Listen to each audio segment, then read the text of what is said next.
sidang umum kali ini menjadi nama saya Among Santono dari Dikit. Minggu terakhir bulan ini, Perserikatan Bangsa-Bangsa akan menggelar agenda besar yang mengikat rencana pembangunan negara-negara anggotanya selama 15 tahun mendatang. Tepatnya pada 25 hingga 27 September 2015 akan berlangsung United Nations ke-70 di New York, Amerika Serikat.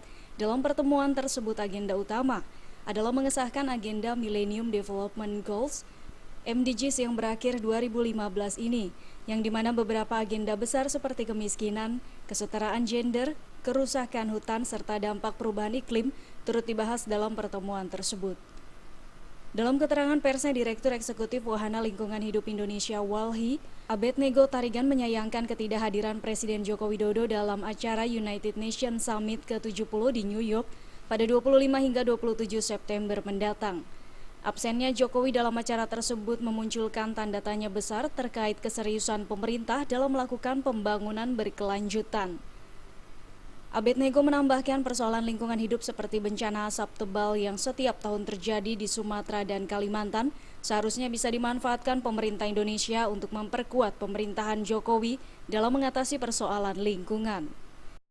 Domestik ya, bukan punya perusahaan nasional, tapi ada banyak perusahaan-perusahaan multinasional yang pendanaannya dari banyak negara.